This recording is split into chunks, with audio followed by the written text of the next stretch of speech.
It's time for conversations. Who? What? How? Why? Don't judge me until you know me. Don't underestimate me until you challenge me. And don't talk about me until you talk to me. Or better yet, mind your business and stop minding mine. What will be today's conversation? Understanding viewpoints, educating, and stimulating discussions. It's time to connect to T-Horne, your host. It's time for conversations.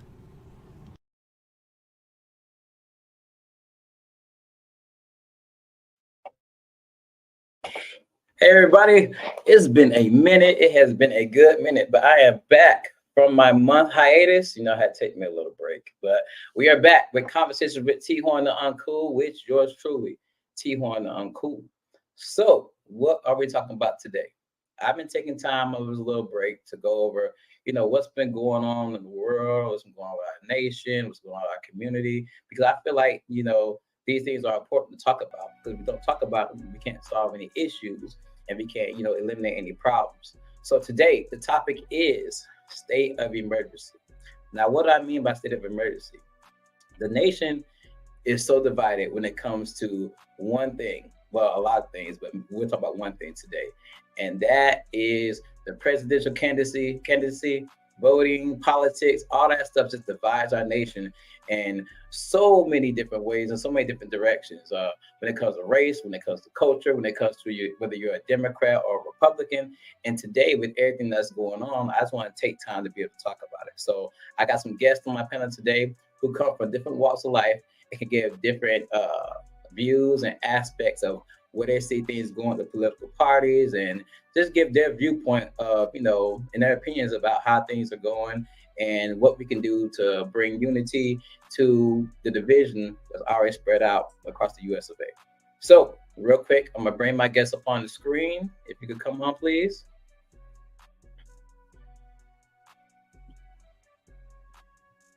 Hey guys, how you doing? Hi. What's up? All right. So before we get started, real quick, I want to give you guys a chance to introduce yourselves and also tell about why you are important in this conversation. We are gentlemen here on Conversation with T-Horne the Uncool. So we want to start with Miss Ashley Aaron first. If you could go ahead and introduce yourself, ma'am, and tell us a little about yourself. I am a teacher, and I don't identify with either party. Gotcha. John, go ahead and introduce yourself and tell how you can be a benefit to this conversation. My name is John Alexander. I'm an entrepreneur, and I have opinions about a few things going on in the world, but I'd like to hear everybody else's perspective as well. Okay, cool. And last but not least, let's introduce Caliph, not Khalif. We got a lot of people who mix up. His Caliph Brown. You guys can, Caliph, you can tell us about how you could be a benefit to this conversation and who you are. Yeah, my name is Caliph Brown. I also am a teacher, but an active historian. I about history as well as world history. Okay, real quick, Caleb, as you check your mic to make sure we hear you, because you're kind of going in and out, so just make sure that your mic is set up or your sound set so we can hear you properly, okay? Sure. And you can usually, if you do me a favor, give your spill one more time. I don't think our viewers were able to hear what you were saying. Go ahead, boss man. Can you hear me now? Yes, sir. Right. My name is Caliph Brown. I am a teacher also, and an active historian. I actively care about our nation's history. I've worked at the Historical Society in St. Augustine, and I am a registered Republican here in the state of Florida. Gotcha. Good stuff. So before we start our conversation, I'm going to go ahead and put the conversation starters on the screen so the viewers know where we're coming from or what we're talking about. Our first conversation starter is, where does everyone think we stand as a country today and why? Number 2 is going to be what benefits and negatives do you think that each presidential candidate brings and why? That's really a good one. The third one everybody wants to talk about views on the recent assassination attempt of Donald Trump. Number 4 is going to be the views on Project 2025. And number 5 is going to be how our politics affecting our communities today. So with that, let's get started with the first one. Where does everyone think we stand as a country today and why? So just so you guys know, I'm going to be asking some questions, but I want you guys to take charge of the conversation. I'm going to get my input and stuff like that, but I'm going to give you guys the chance to give your opinions and stuff, okay? So does anybody want to start with where they think the country stands today and why? I mean, I can start if you guys Go want. ahead, Ashley. I mean, I feel like we're struggling. I hate going out in the public, whether I'm pumping gas, getting groceries, and I'm just trying to lift people up. I'm be like, hey man, how you doing? Like, just trying to lift people up because you can just see that people are down. Mm-hmm. Gotcha. So, anybody else? Yeah, I mean, I would say we're at a very interesting crossroads in American history right now with a divide socially in our nation. But I think what we forget that this isn't new to our nation's history. We have to be very mindful that we've gone through a multitude of issues in the great nation court history. And even though people are struggling actively, we have to be mindful of our history and understand that at the end of the day, we are Americans, and this is the time to unite and come together as one, because that's something that we've always been able to do, even though we've had numerous conflicts throughout our nation's history. What's up about you, John? I agree. I mean, it's just a weird state right now. It's nothing we haven't been through before. It's just some dangerous times going on, a lot of weird laws coming into effect. We kind of don't know where we're going to stand financially. We don't know what next year's groceries are going to cost us. It's going up just like any other year, but it's just the rate that it's been going up the past couple of years has been crazy. I just like to see how the landscape looks. A lot of people are making money right now in stocks. So I think it's going to be like a massive change of wealth. It's going to be a lot of people already are making money, but it's going to be more young millionaires. And I think that's just going to make it a little harder in the world because things are going to still cost more. Going to keep going up. I think the divide between poor people and rich people is just going to get bigger. I totally agree.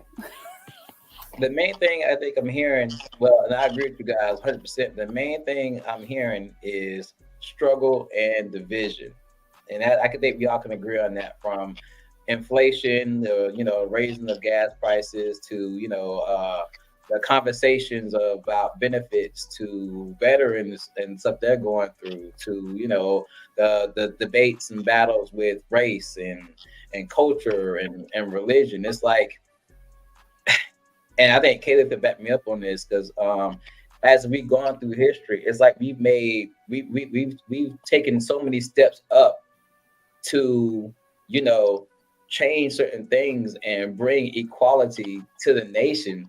But it's like the more equality we get, the more division it brings. And it's like it's weird because you got the Black Lives Matter stuff, and you got the stuff with the gender identity stuff, and then everybody's with battling with religion, and you got the police brutality. This is a lot of stuff going on, and it to me personally. Now let me say this before I go into any comments. Everything I say is strictly based off how I feel. I'm not saying that I feel is a fact. This is strictly my opinion and my personal feelings. So don't take anything I say like, oh, boom, that is a fact. Thank you. Definitely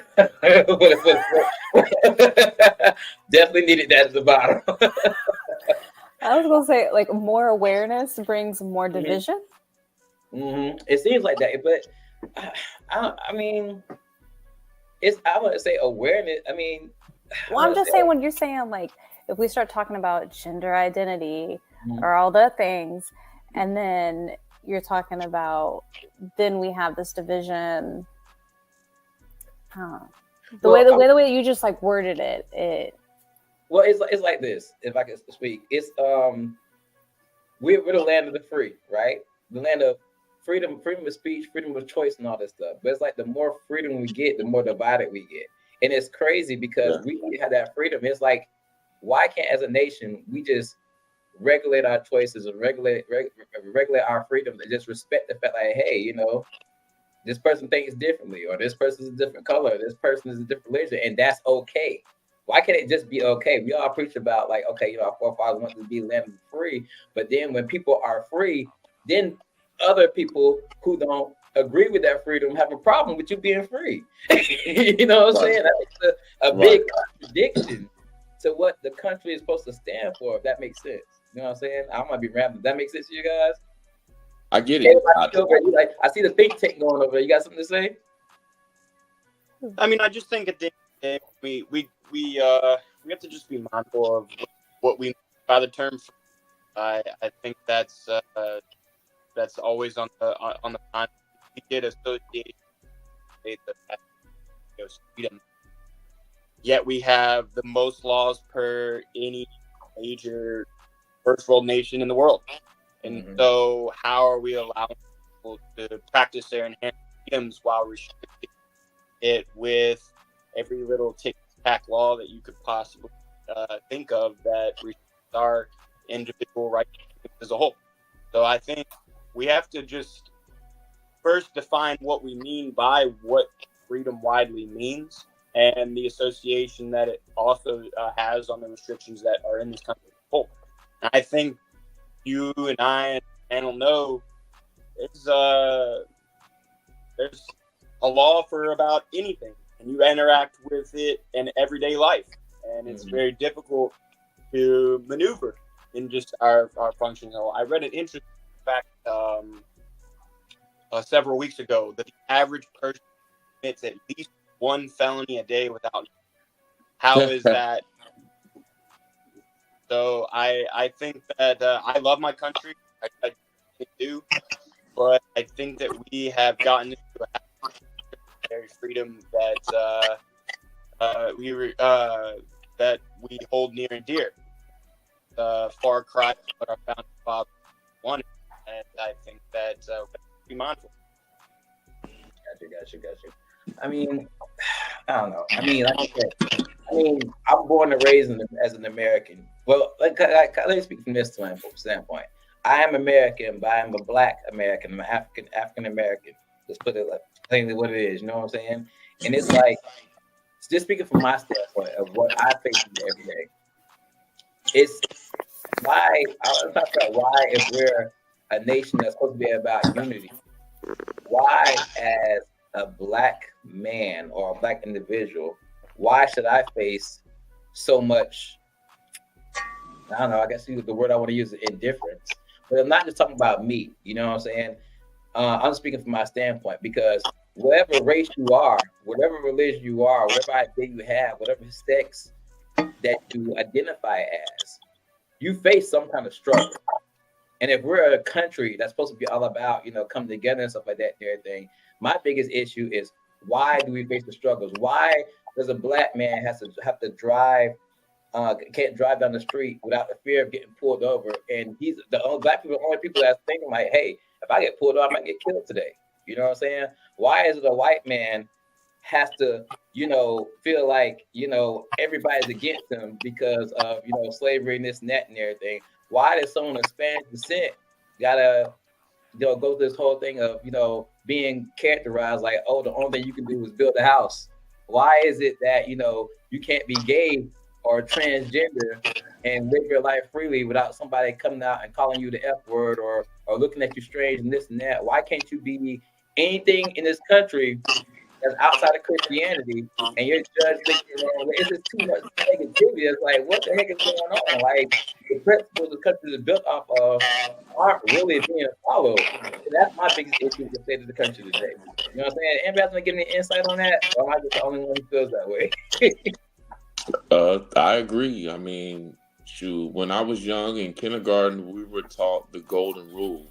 And the golden rule is to treat and do unto others as you want them to do unto you. So, I mean, a lot of us have lost that. We go around calling people names, this is that and the third, but you don't want nobody doing that to you. It's just negativity is going to be everywhere you go, whatever country you go to, and it's never going to be perfect.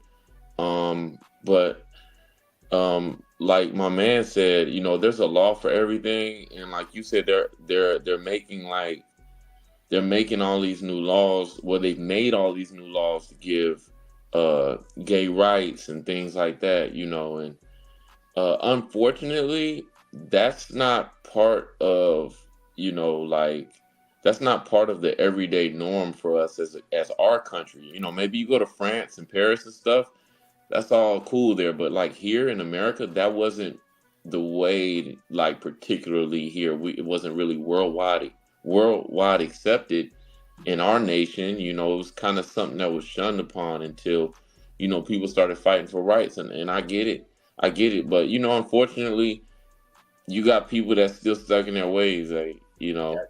Same thing with the segregation with civil rights and stuff. It's still people stuck in their ways. So until this country phases out of, there's still, our ancestors are still alive. There's people still here that was alive during slavery, alive during segregation, alive during a lot of these dramatic events. So as the years go along, I won't say we won't forget, but I think the tension should go down some. I think less people will really care about, who's who and what you are. So I pose this question. And after this question, we can move on to the next topic. But I'm saying everybody thinks, and this is the question that came top of my head.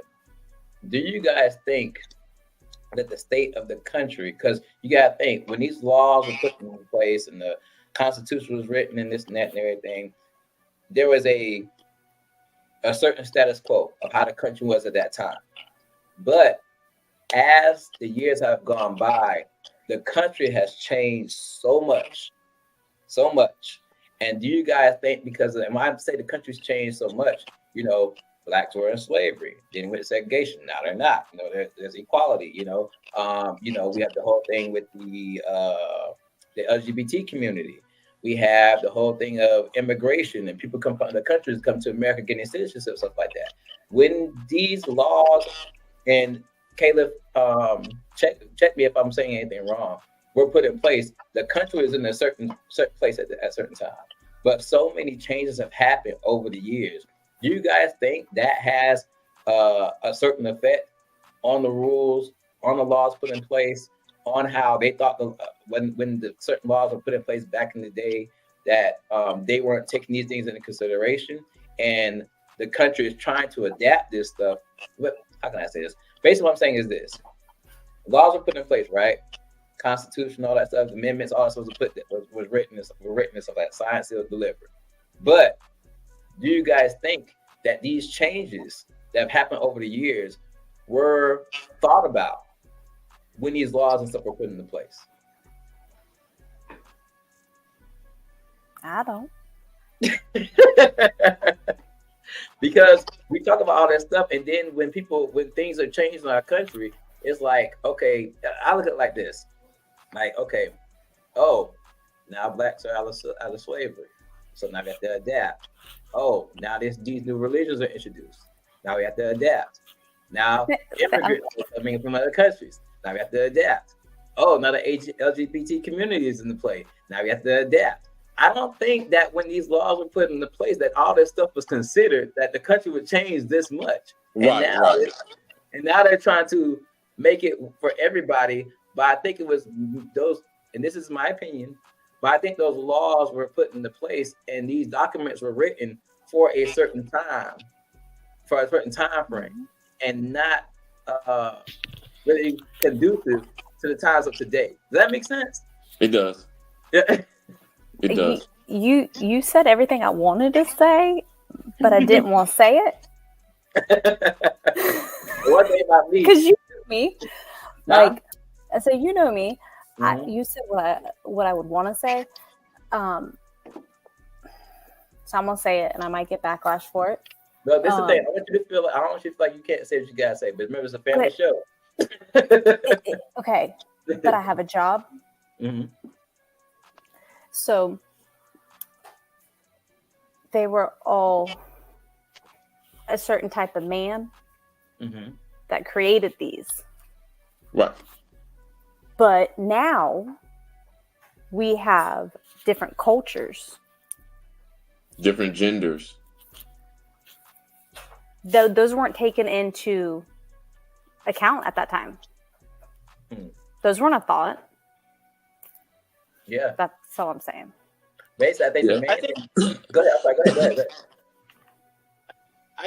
I mean, I think that to a point, I think we live in a time where it's very difficult to say exactly what you want to say. The cancel culture, the complications that come from employment, and then also judgment by your fellow peers and what. I think, the best advice I ever received, when it comes to when I studied political science, my bachelor's in political science from Georgetown, and I remember my political science telling me that there's no better freedom than vote. If you really want to know how, yes. Closer, so we can hear you, because you're going in and out. Okay. Can you hear me now? Yes, sir. Yeah. There you go. Okay. So when I was in undergraduate, I had a really good teacher, Dr. Mariner, who told me some of the most fascinating things. One specifically is there's no better freedom than an American can feel than in the voting booth. If you really want to know about how the average person feels in America, see how they vote. And you don't have to worry about how people will treat you or judge you or the consequences that come from it. In that moment, you are practicing your own constitutional rights and freedoms in that booth. And I think to one of our panelists' points, there are consequences out in the real world. However, you can't just say and do and expect there not to be consequences, especially in this cancel culture driven world that we live in, where you can lose your employment. You can, be judged and ridiculed by your friends and cohorts. And I think what we have to be mindful of is that we lost that. We lost that ability to actually fairly communicate to our peers, even if it's consequential and controversial. Even I think that at the end of the day, when it comes to the PC police, we have to be mindful that everyone has the right to their opinions. We have to communicate openly and honestly to the people around us, even if we disagree. Ted Kennedy always said, one of the greatest senators, spent 30 plus years in the United States Senate. He openly and honestly believed that at the end of the day, we could openly have discussions with one another, Republican, Democrat, independent, progressive. We can disagree. And at the end of the day, what unites us is the fact that we're all American. I think that that's gotten lost. I don't see how differences and disagreements is a bad thing. It used to be celebrated in this country. We used to be able to look across the aisle and say, even though I disagree with you, even though I don't believe exactly what you're saying, you have the right to openly address your concern. And now people are just doing that in the voting booth. And I think you're seeing that now more than ever, is that people are afraid to voice their real concerns. They're afraid to really communicate what's actively bothering them because of outside pressure. And the only time that you truly ever get to see how people feel is when they're picking their particular candidate, and allow them to be the voice or the spokesperson of, because they aren't able to get that freedom right now in this country. Got you. And I want to revisit. You said something, Caleb, about voting that I want to piggyback to later on because of the time constraints. Let's go ahead and go to the second topic, and that is, what are the benefits and negatives you think that each presidential candidate will bring? So, as you guys know, right now in our presidential race, we have Donald Trump representing the Republican Party, and we have our current president Joe Biden representing the Democratic Party.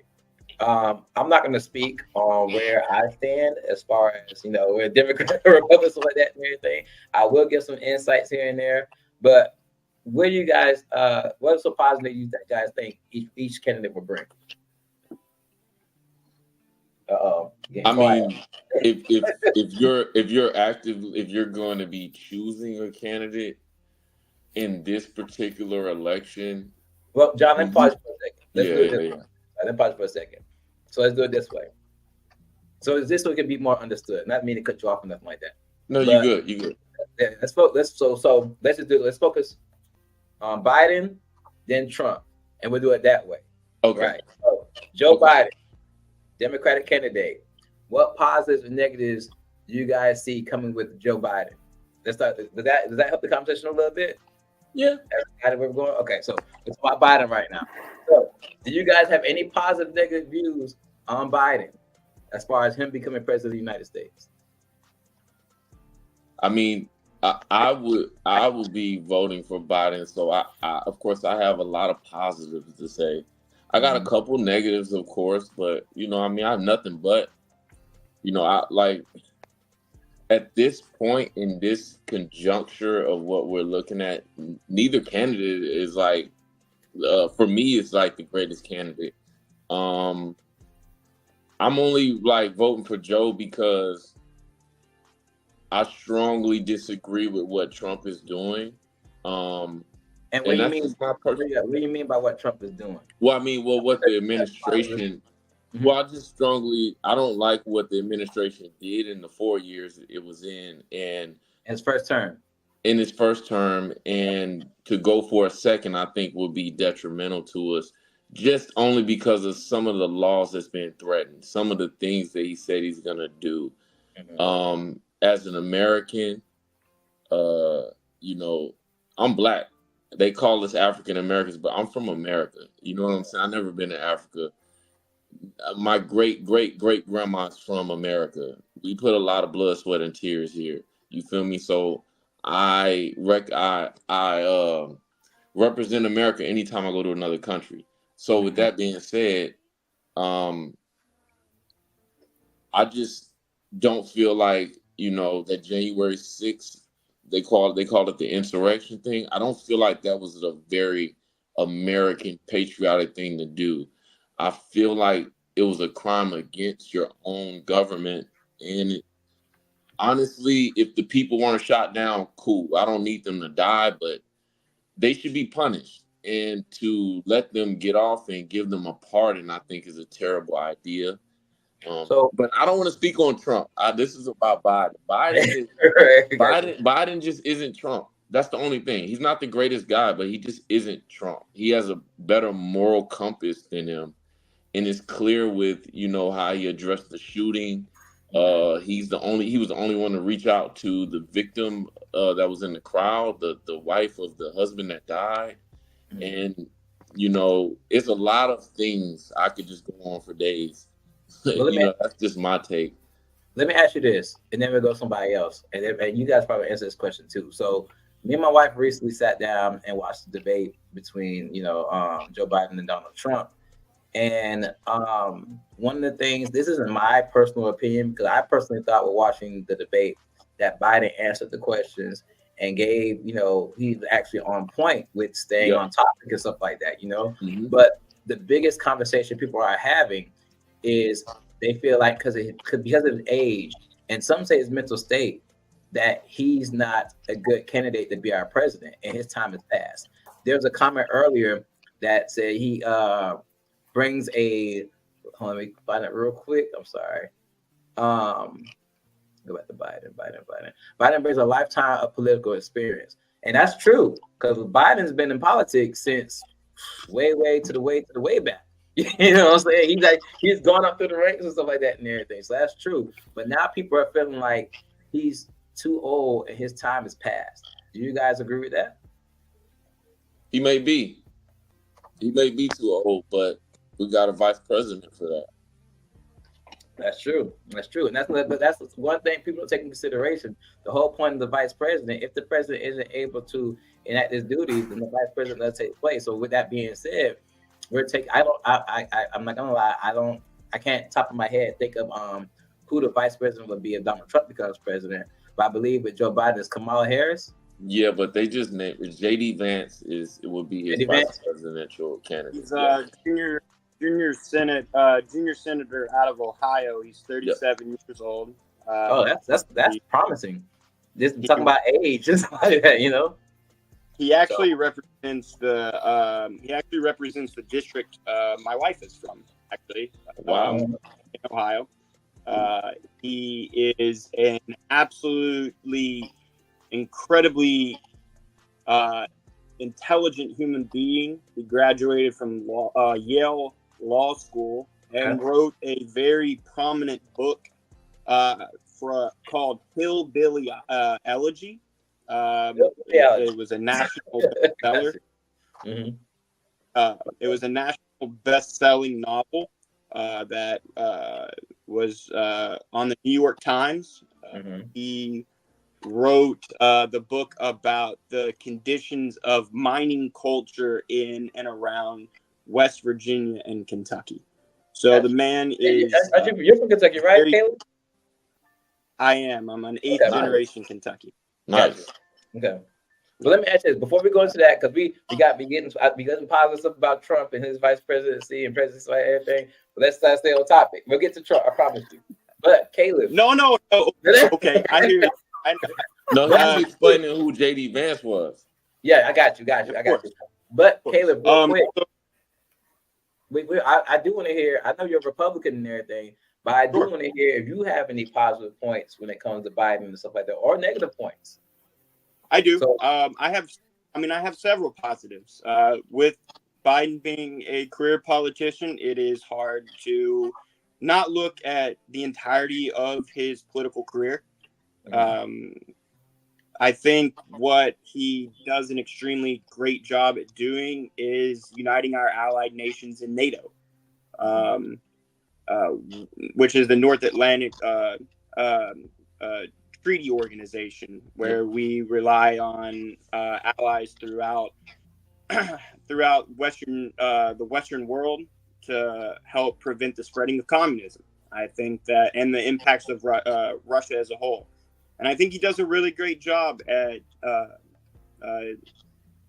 kind of uniting a general flag with our allied nations, and he is beloved in the Western world. And I think that's very important, whereas Trump doesn't have that level of love globally, especially by our allied countries. I think that he is an isolation. Trump's always been an isolationist, whereas Biden has been historically a globalist, and there's nothing wrong with that. I think that's just how you interpret where we stand in the global community. But I am hypercritical of Joe Biden when it comes specifically to his 1994 crime bill. I think the Biden-Thurman violent crime bill was incredibly detrimental to the minority population in the United States. Yes. Now, I will say this. I want to ask this. For the people who don't understand what that was, can you explain that a little bit? For the people watching? Yeah, the 1994 crime bill was spearheaded by President Joe Biden, and as his time as a United States senator. And I think it disproportionately impacted people of color, but especially when it comes to, quote, violent crimes in narcotics. I don't think that he did a great job of the implementation side of it. when it was passed, and I think that you see that was a massive controversy even during the Clinton administration during the 90s. Facts. I think that we have to be mindful about crime bills, and specifically because the biggest bipartisan measure for people of color specifically being impacted by crime bills took place in 2018 with the First Step Act under the Trump administration. This was a bipartisan measure by both Democrats and Republicans to deter from the 1994 crime bill. And I think that you're starting to see that people of color are being positively impacted from the negative stances created under the Biden administration, or the Biden crime bill in 1994. That's true. I'd like to interject though, really quick, if you don't mind. Go ahead. So like with that, the crime bill was something that affected minorities, but you know, at the end of the day, I got a checkered past, and I've been in captivity a few times. I did some time, got out, and reintegrated back into society. But I mean, for me, and I mean, I can speak for every Black person that I've ever come across. The crime bill has never been on our list of top priorities.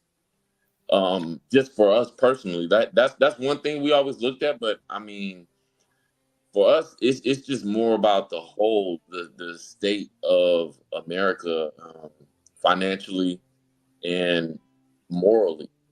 That's all we really care about, is as long as the morals are right, the finances are right. That's our biggest gripe. So let me, Ashley, I know you actually your stuff that you might want to say on Biden too and stuff like that. But I do have a question. I think all of us can relate. Me and John, from being Black, and Ashley and Caleb, and also myself, we all was working in the education arena and stuff like that. With stuff like that coming forth, how you think that's going to affect our Black youth of today with crime, with Black youth being as high as it is? I don't think it's gonna matter. I mean, crime is crime. You're gonna have crime wherever you go. Crime is one thing. I don't know. I just think the more important thing about this particular election and the times we are in right now, I don't think crime is the thing that's really hurting America, and I definitely don't think it's immigration. I've never heard of anybody losing a job to an immigrant. Not in years. It's jobs They out talk here. about it, but as in physically seeing it, I can agree with you. I've never physically seen it happen. But it's jobs out here. It's a lot of it jobs is. out here. So but people pick and choose their battles. This is one that they're trying to pick to go to war at because it's something they can try to nitpick. But I mean, that's not affecting America, man. We're affected right now. Personally, I think it's by the tariffs that was put in place, and that's the main thing. The police violence, the police brutality is getting a little better, getting a lot better. Believe it or not, people say BLM was this or that, but in my opinion, there's a lot of people that don't like BLM because they say that BLM is like ran by a lesbian woman or white people or stuff, and it's like, yo, what does it matter? We all came together for a good cause, and guess what? Police have to wear cameras now, so it's just one step in the right direction. And I'm gonna say this, and then we'll go to Ashley because Ashley got her input to put in too. But Black Lives Matter. Just to say this, I think personally that Black Lives Matter shouldn't be called Black Lives Matter. Black Lives Matter should have been called the Me Too movement, because all we're saying is, Black Lives Matter too. Like we matter too. That's what I'm saying. Because all Black Lives are saying, like, hey, our lives matter too. Right. We're better than anybody else. Right. It should have been called the Me Too movement, because, like, hey, we matter too. Don't just kill us. We matter just like everybody else matters. We just say we're included with everybody else. You know what I'm saying? Not that we're more important. I focus on that. That's why I say it's a little joke. Black Lives Matter should have been the Me Too movement. That's what I'm saying. But Ashley, I'm sorry because we've been talking. I want to hear your views, positive, negative, when it comes to Biden. Yeah, I don't have as much as y'all. I apologize. It's okay. But you don't. I mean, that's what he's matters. got experience. That's the positive I've got. He's got experience. He's been in there for 40 plus years. That's a hot minute. Mm-hmm. I mean, so you got it going on up there, maybe. But with 40 years, that's a whole lot. So your age, seeing him physically and mentally, it's bad. not good. It ain't physically and mentally. Yeah. But I think with that, with that experience, I think if he does, I fair to say if he does win, I don't think that Joe Biden will be in presidency the entire 4 years. I don't think that's going to happen. You think he's going to die? I don't think he's going to die, John. I'm sorry. Call it what it is. You think he's going to die? I don't think he's going to die. But even when watching the presidential debate recently, you can tell, like, this is my opinion, that it's time to hang up the hat and pass it on to somebody else. And I think that experience right now needs to be taught and put on to Kamala Harris or anybody else in the Democratic Party. Because the thing is, though, and this is, like I said, I have to constantly say this is my opinion. When I seen the presidential debate with Joe Biden and Donald Trump, these are the two representatives of the two top representatives of the Democratic and Republican parties. And I'm like, this is really the best we got? Yeah, really? Come on, bro. It's the best of the best. Right. This is the best of the Republicans and the Democrats. This is we got a 90-year-old Democrat and a guy that's a famous celebrity as a Republican. But I would say this. It was put in the comments earlier. Donald Trump does bring, and we're gonna move on to Donald Trump now. Donald Trump does bring his business career to the political arena. And I don't think that's a good thing, though. Yeah, that's a good. I don't think it's a good thing. I think it's a half and half. When it comes to the things as far as the business mindset of negotiating, making deals, stuff like that, I see the strength in that. You know what I'm saying? Now all the other stuff, you know what I'm saying? But we can't say that there's all negatives when it comes to that. You know what I mean? Go ahead, Caleb. I see you. I did have a question to your point about African American youth. I mean, I'm obviously not a person of color. I wanted to hear from both of you gentlemen simply just because I read an interesting fact. It was published by a local news station in the district that I had taught in prior in Louisville, Kentucky. And I think that it kind of spoke volumes because it also did highlight the Caucasian demographic as well. It said that 1 out of every 3 white children in Jefferson County, Kentucky, which is Louisville metropolitan area of Kentucky, grow up without a father, and 1 out of every 2 African American child grows up without a father in the household. And that's just in my district alone. And I think it is. It's devastating. It's it makes me think that I grew up without a father. My father left me when I was 11, and I haven't spoke to him in over 20 plus years.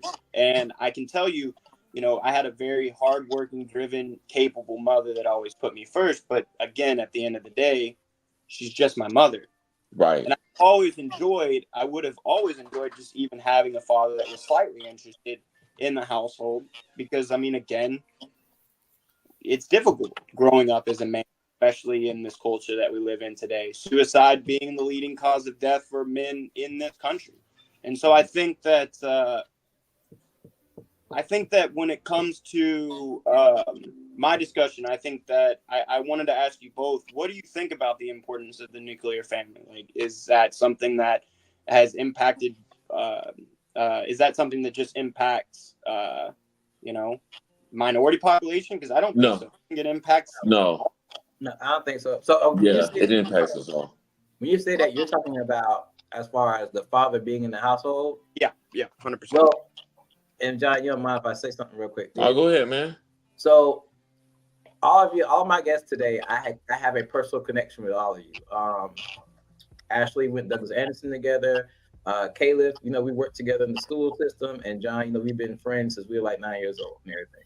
So me and John are both Black men who grew up with our fathers in the household, So, and then seeing you, Caleb, as a man who didn't grow up as with a father in your household, you know what I'm saying? Which is funny because like it's reverse statistics. The Black guy. It's not funny. It's not funny. I'm sorry, but it's funny. It's reverse. I mean, we can joke and stuff like that, you know what I'm saying?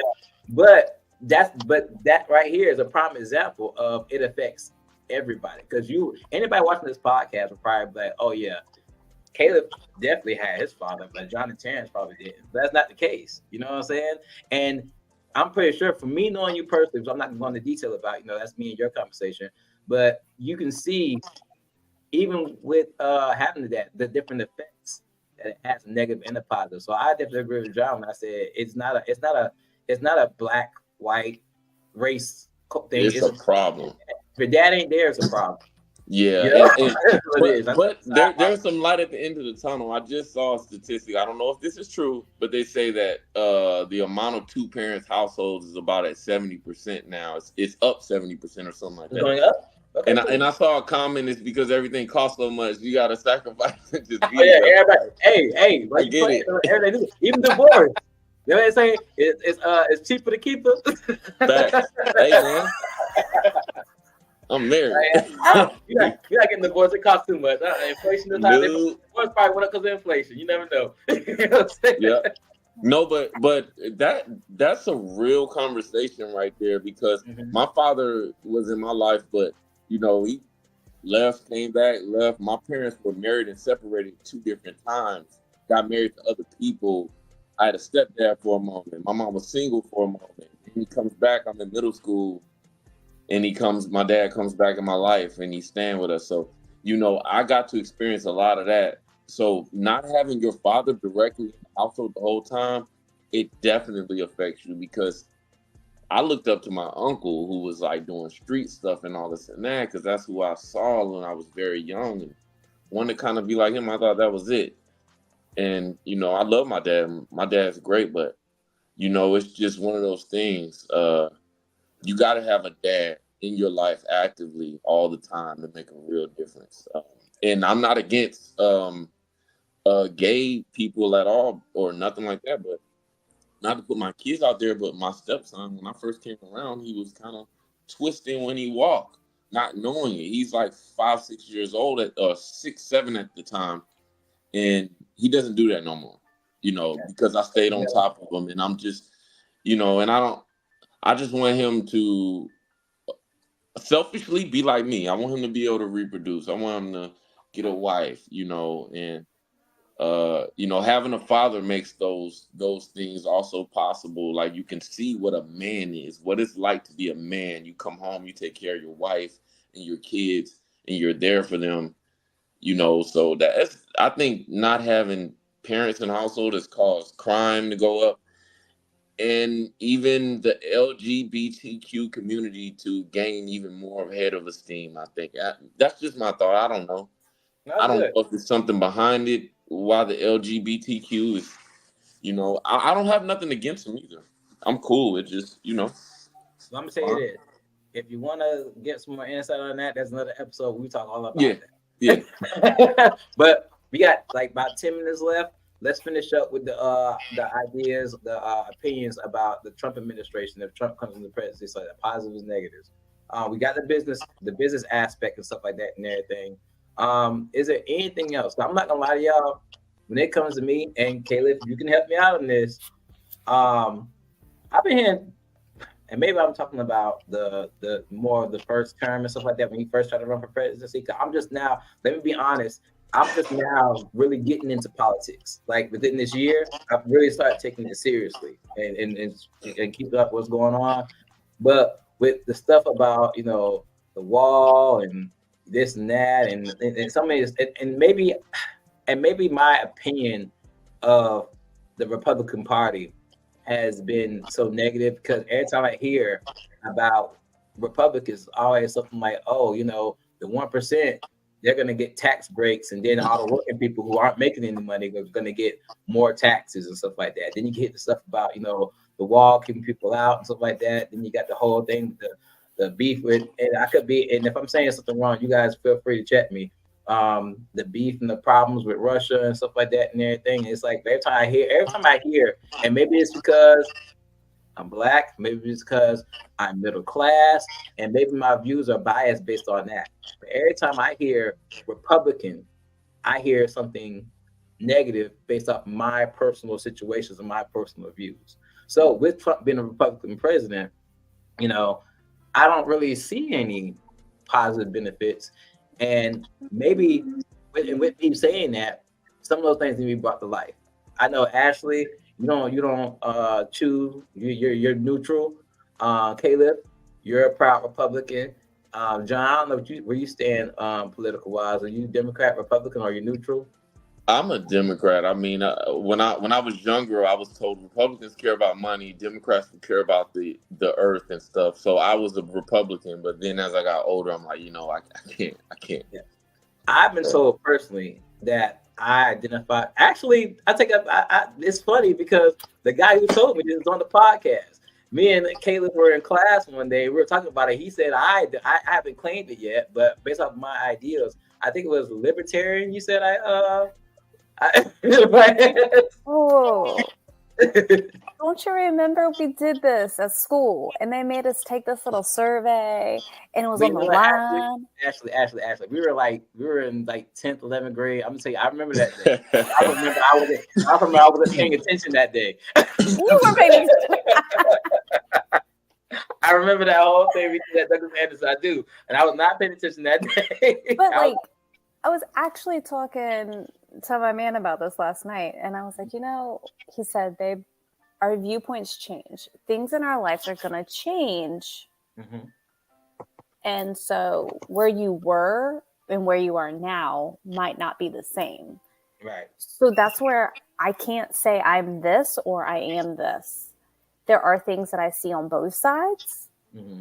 But at the end of the day, it's like, what decision am I going to make that's right for my family and my kids? Yeah. And that's how honestly, you make a good point. So when you say I rock with this political party, what you said is a good statement. You can't say, oh, I'm this because the thing about it, even with being a Democrat, a Republican, Libertarian, whatever you identify as, independent, whatever you identify as, you're not going to agree with everything that candidate or that party is saying. You're not going. That's a good point to be made. True. So with that being said, we still ain't got nothing positive for Trump yet, y'all. No, go ahead. Okay, go ahead.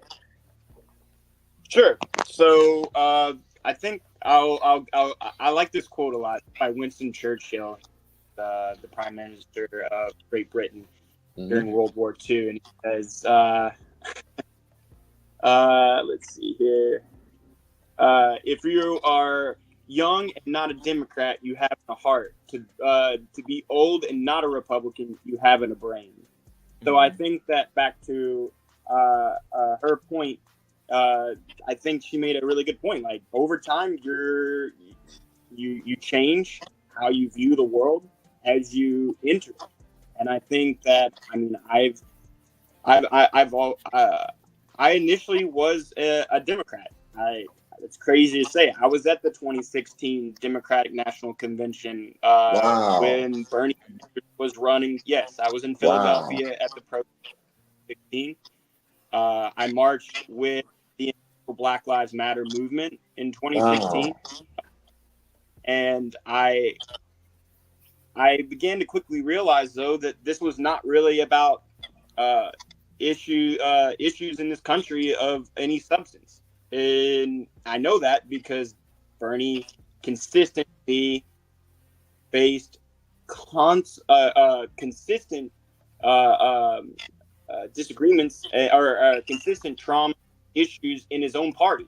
And he never got an opportunity to really move on real issues of substance, even the 2016 and the 2020. And I think that I lost faith in the Democratic Party. I lost faith on the fact that no real value is being placed on student loan forgiveness as promised. I lost faith in the notion of universal health care. I lost faith in real substantial crime policy and movement. And I began to really start researching the Republican Party after years of being told that if I don't believe in a certain mindset, that I am a racist or a misogynist or any other hailed insult. I started realizing pretty quick that Caleb, you gotta say hey to you, man. Say hey. Hey. I'm Can sorry, you hear me? Oh, okay. Yeah. Yeah. I was on. Hey. I just started realizing pretty quick that, the Republican Party has more value and substance than we give them credit for. And I did feel some type of way when Bernie didn't receive his full flowers, because he's been in politics his entire life and walked with Dr. Martin Luther King and was a spokesperson for people of color. And I think that, you just get beaten down year in and year out by the Democratic Party by not putting up real substantial value. And so I started really started researching the Republican Party a little bit further and thinking for myself. And I think that it led me to an understanding that I don't want any form of government involvement controlling my life. I want to speak openly and honestly and be my own unique person and think for myself without the flash mob jumping on my back about every little social issue that I might disagree with. And of faith. I run my household in a very conservative platform, as Horne knows. I have a very conservative Christian wife that empowers me every day. And we believe in the nuclear family and always have. And I think that that shouldn't be dismissed. I think that we, at the end of the day, can think for ourselves. But I think that the Democratic Party statistically holds the argument of the moral debate. And I think that there's all sorts of different morality, and we have the freedom to be able to do it. But arguing and disagreeing with me and telling me that I'm horrible for running my own independent household, man, it can cause some serious consequences, especially for conservative Americans throughout America. Gotcha. Okay, real quick, guys. I want to give a quick shout out to African American Entrepreneur Association. Thank you so much for joining us tonight.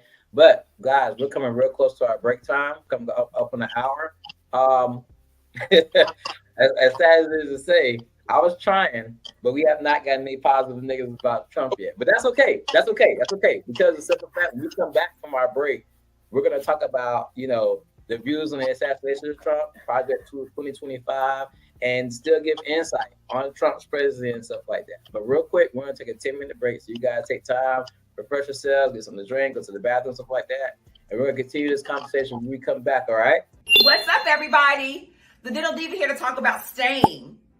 It's time for the Dental Diva. Do you have stain? Is it a problem for you? I'm going to give you some tips on how to reduce that stain. Stain can be caused by a number of different things. It could be from your beverages you're drinking, like coffee or tea or wine, or even the foods we may eat, like blueberries. When stain sticks to the teeth, it makes the surface of your tooth very rough. When something is rough, it makes more plaque adhere to that. Think about a snowball effect. Once the plaque hardens into tartar, then more stain adheres to that, and that causes more plaque, and then tartar on top of that. And before you know it, you have stain on your teeth. that cannot be removed with your toothbrush. What can you do then to reduce the amount of stain? I tell my patients, if they're going to drink coffee or tea or eat some sort of food that causes stain, try to brush after you're eating that food or beverage. Even rinse if possible. If you're drinking something, try to drink through a straw and be done with it at that setting. Do not sip on it all day long. Always make sure you're brushing your teeth twice a day also. Coming in every 6 months for your cleanings. There are some bleaching agents on the market that can help with your stain. Contact Lynn Weaver, the Dental Diva, at smartsmilesllc@gmail.com. First, we invited you to save the date for the 8th annual Bold, Beautiful, and Bald Beauty Bazaar and Weekend Retreat coming to St. Mary's, Georgia. Yep, the phones are ringing. Come shop with our vendors, Unique Creation, Ms. Walker with Mary Kay Cosmetics, and many more. We're excited to introduce you to our featured fashion show designer. Affordable airport transportation is being provided by Towns Enterprise Services, LLC, and our premier sponsor is returning to teach us about AMBA. Special guest performance by T-Horne, the Uncool. You got your eyes on me, I can see them. I see you on Facebook, but I can delete you. I put you on a block, listen, keep nothing secret. So now I gotta choose what kind of meal I'm gonna feed you, boy. Get your tickets today for only $10. Send a cash app to 407-914-6519. That's 407-914-6519 for the cash app. Or come on out and join us. 407-914-6519. I see you looking.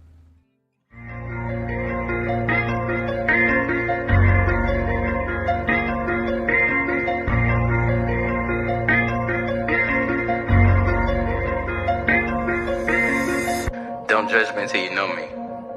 Don't underestimate me until you challenge me. And don't talk about me until you talk to me. Or better yet, mind your business and stop minding mine.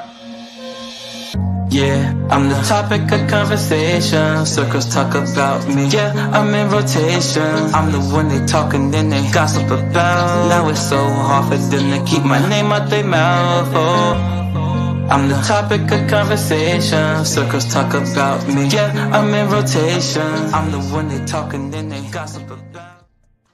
Hey everybody, it's T-Horne Uncool, and we are back with conversations with yours truly, T-Horne Uncool. We are talking about state of emergency. That's the title topic. And what we're talking about is a lot of political stuff going on in the world today. When it comes to presidential election, when it comes to the state of our nation, and our opinions and stuff like that.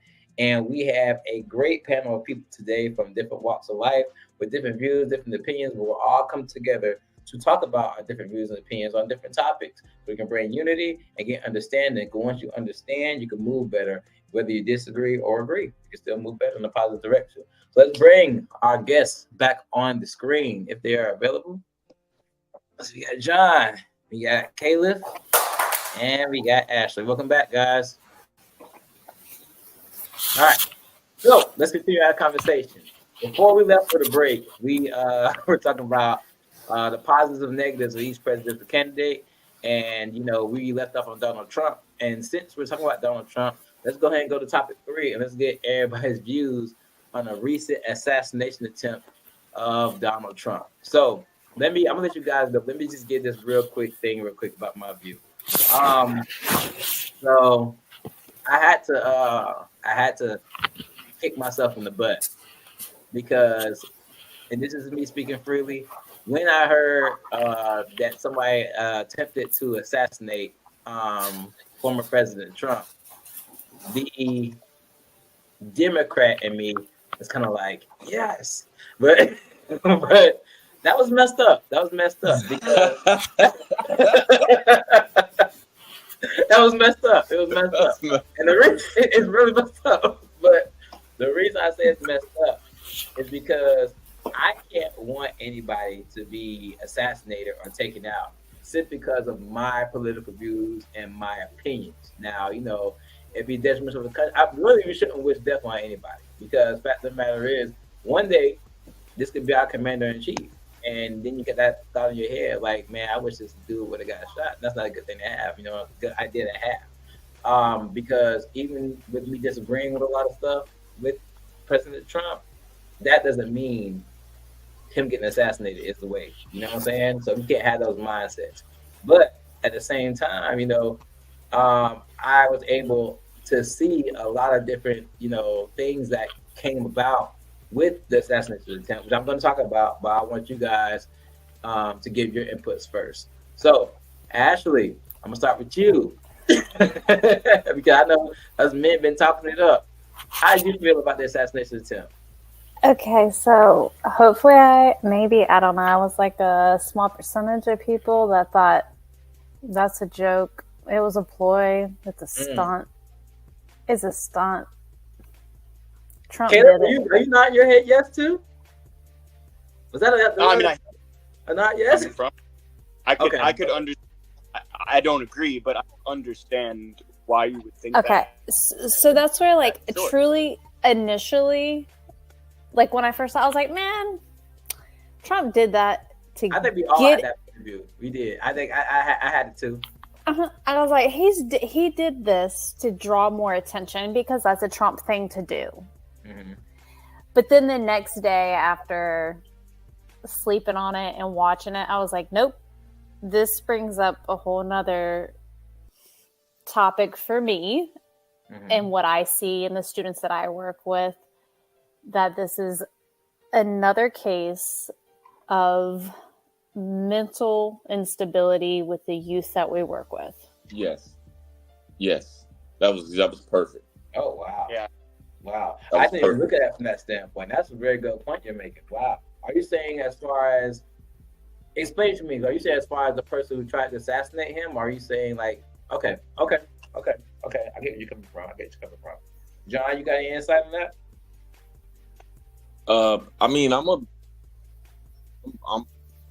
So first, when you said the Democrat, you said yes, I felt that in a way because it was funny the way you said it, but I felt it because me personally,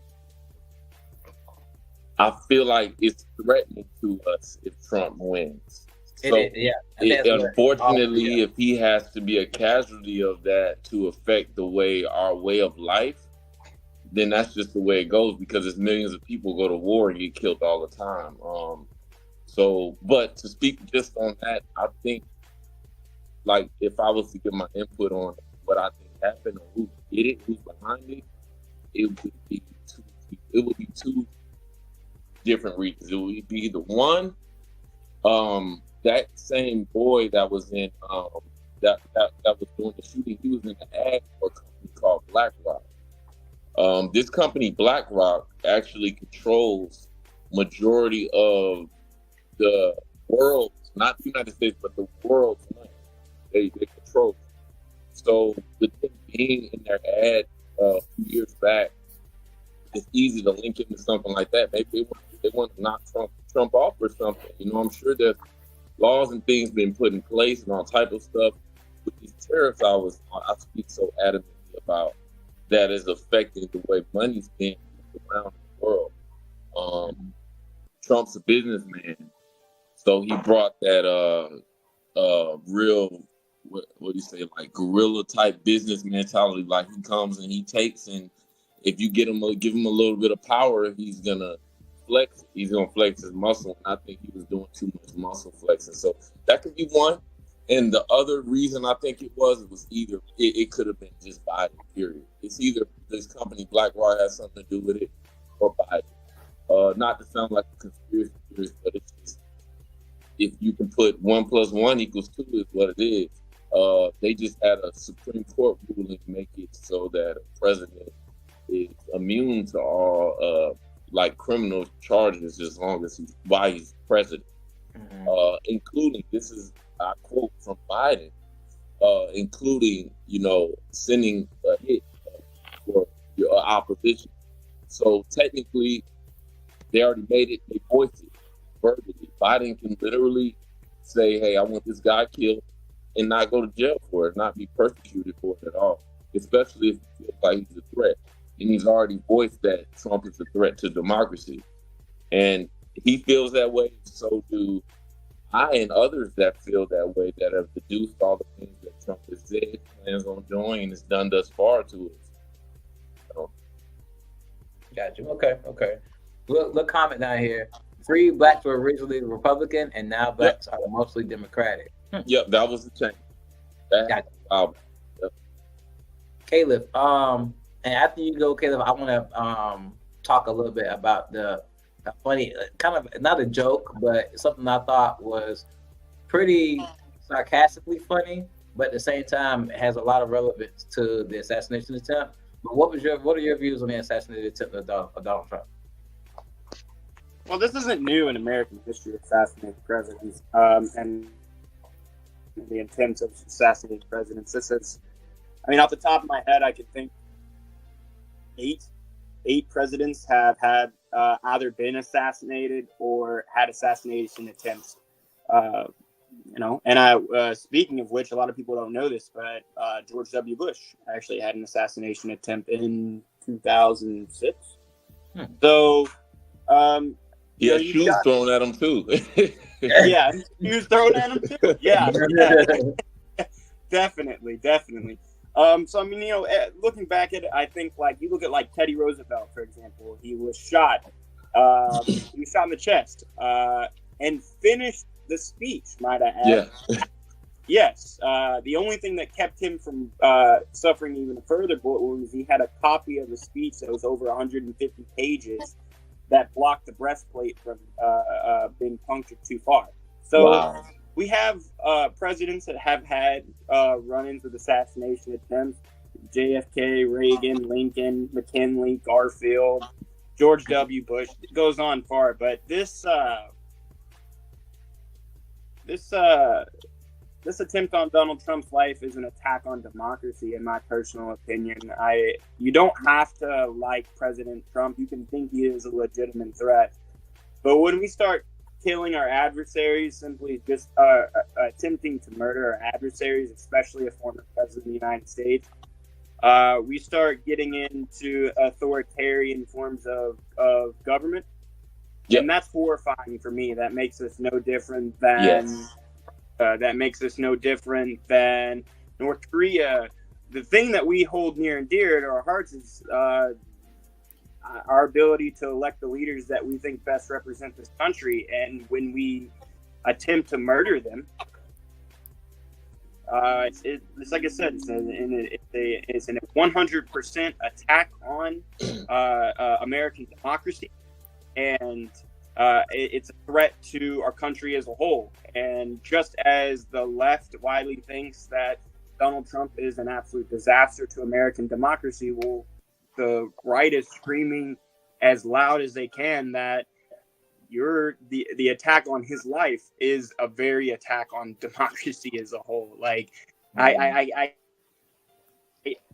people have to be able to freely voice and express their opinions and vote for whoever they wish best represents this country. And when we just openly state that, well, I'm going to assassinate someone for our own interest, then we're running into authoritarianism, and that's not the country that I think our founding fathers would appreciate at all. Question for you.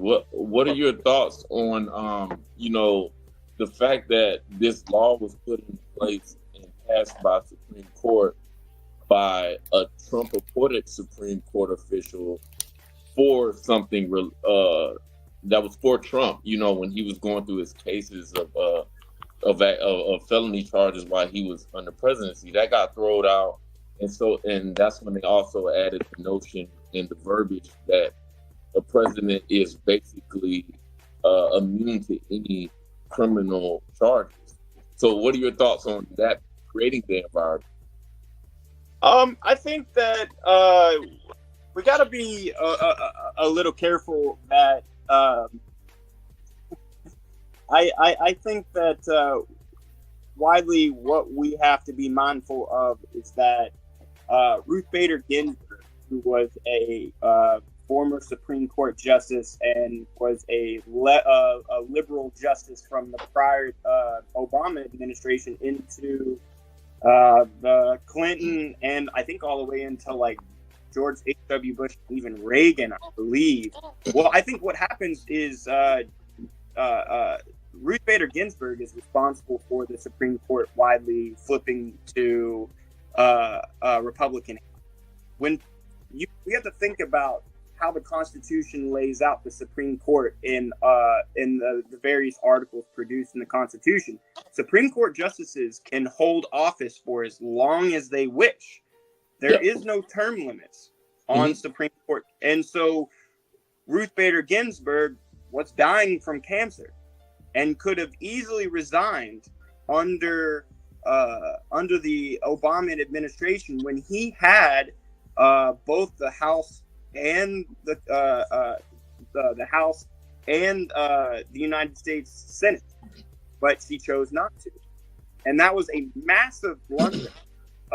When we look at the layout of the Supreme Court moving forward, is that we can't allow our pride to inevitably allow a smart political decision to take place, and the Democratic Party failed miserably by not forcing out older Supreme Court justices and replacing them with younger minds. And that's exactly what the Republican Party is happily doing right now, is replacing the older generation of Supreme Court justices and bringing in a new group of conservative justices that swing the Supreme Court in theirs on the Republican based side. And that's exactly what the responsibility of the president is to do, is represent or to nominate Supreme Court justices and get them through Congress.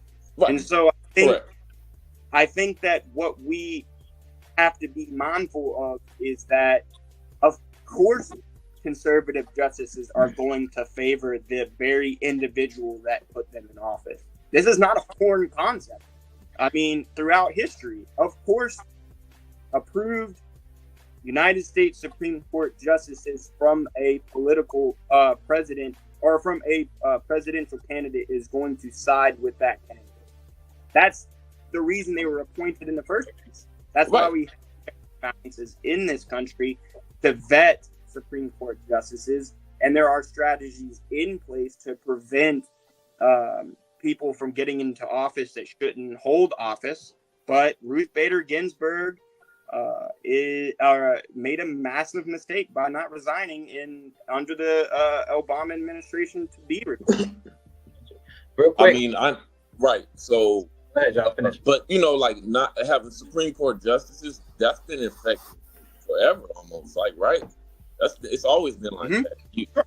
So that's nothing new. But what I'm trying to get at is Trump created it. Can you agree? Like, Trump created the environment by whatever crimes he committed, or they say he committed under presidency. He was going to court for it, so he had his Supreme Court justice see the case, and boom, now we have a new law in place where they're immune to all criminal charges. You don't think that's wrong? You don't think that created the environment that we're in now? Hold on, y'all. Let me just talk about that topic real quick. We're gonna get back to it. It's just that part of the conversation is really, really big with our next topic and stuff like that. But before we go into that, I want to do something real quick. So everybody who knows me knows and this is one crazy thing about me. Everybody on here knows, like, I'm a nerd, right? Yeah, we all know that, right? My viewers know and stuff like that and everything. And now you guys are like, we're talking about politics, talking presidential debate.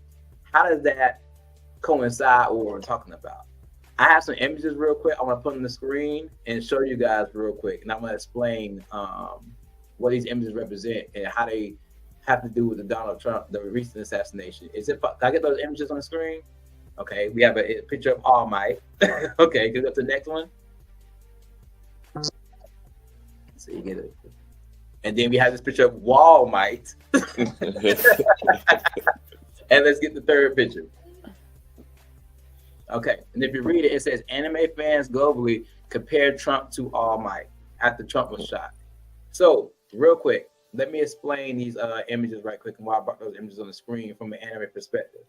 So, for those who watch anime, that character All Might is from an anime called My Hero Academia. There we go, All Might.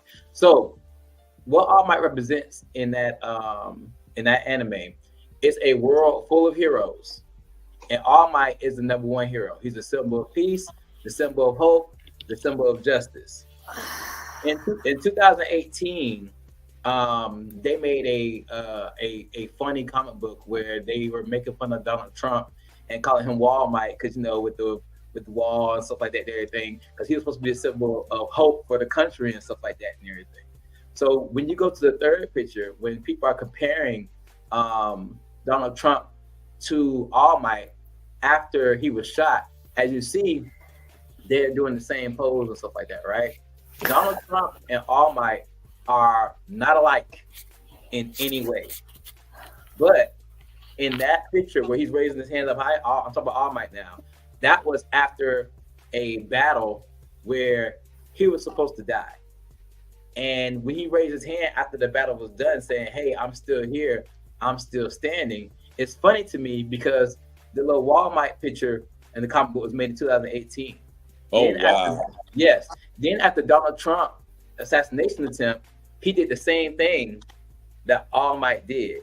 It was kind of representation like, hey, I am America's hero. And even after the attempt made on my life, boom, the symbol of peace, the symbol of hope is still here.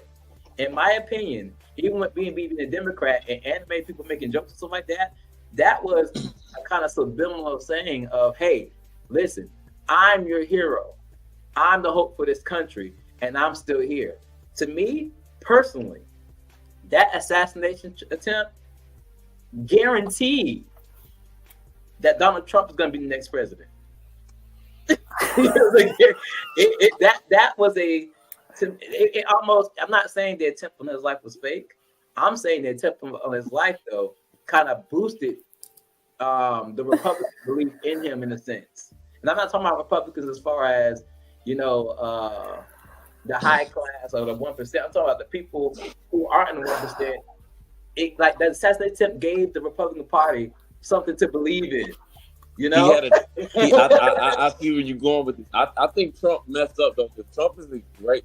I respect Trump as far as like a hustler.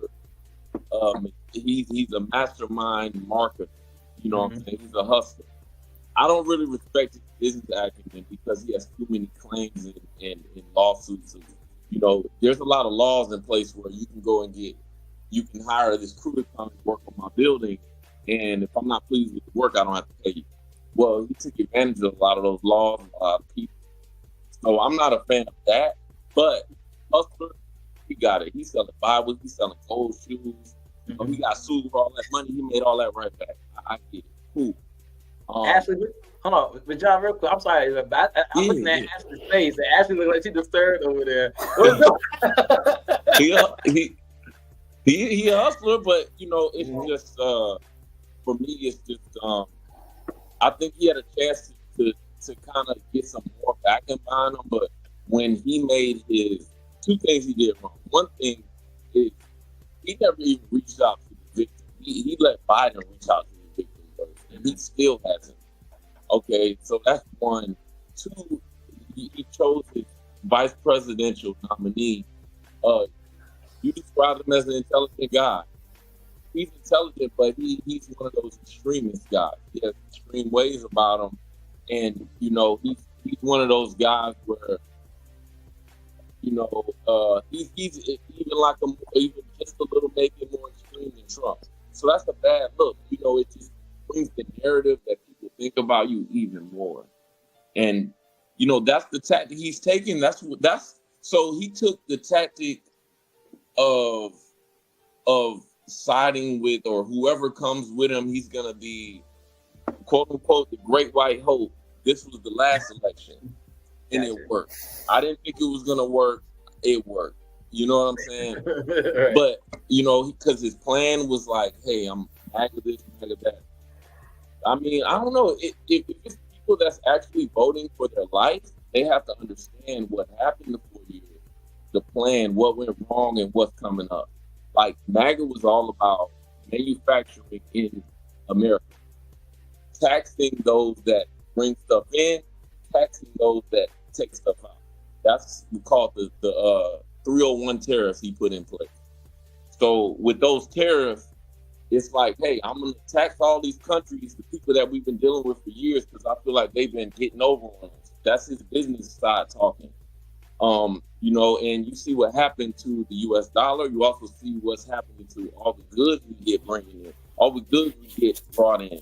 Import, export costs a lot more now. A lot of things have been affected by that. So we can't produce things in America the way they do overseas. Their cost of labor is a tenth of what we pay. You know, so the thought process of making America great again and us not rely on other countries is just not a viable option.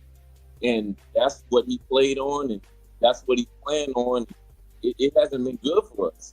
When a president comes in office, you see the effects of what he did years after. It doesn't happen right away. So everything that Trump did, we're seeing now during Biden's presidency. So, you know, when you have a good understanding of that, you know how tariffs work, and you're like, why are we doing it? This isn't a good idea. Like, you know, and going over there dealing with China, dealing with Russia. There's reasons why other presidents in the past don't. But you want to, instead of building relationships with NATO that you talked about earlier, instead of building relationships with them, you would rather go to their opposition and go talk to them. The Heritage Foundation is something from dealing with the Trump administration. They're the people behind Project 25. And we can go on to that. You know what I mean? That the people behind Project 25, when you look into the inner workings of it, they had an investigation on them. The people that's behind it are actually Chinese. He's the only president that went over there to meet with the guy in China. That's cool with the guy in China. China has been trying to overtake the USA forever. Well, why would we have all these China spies over here we're catching now? Balloons flying everywhere. Why would we want to do anything that has to do with China? You know, so it's a lot of weird things going on with Trump. You know, a lot of laws have been passed. They got it to the point now where I truly believe that if Trump was to become president, he'll make it to where he stays the presidency, where a president can run more than 8 years. I promise you that. Speaking of Project 25, first of all, I like the transition you made going into the conversation started number 4 with the Project 2025. But speaking of that, I was gonna let you know, based off of talking about that, you sound like the left right now. You sound like the left. You little jokes and stuff like that. Oh, but before we go into that, I do want to get on that. Ashley, you were making a lot of faces when it comes to that assassination attempt. You have anything you want to say on that? Well, now I got like sidetracked on like a couple different things.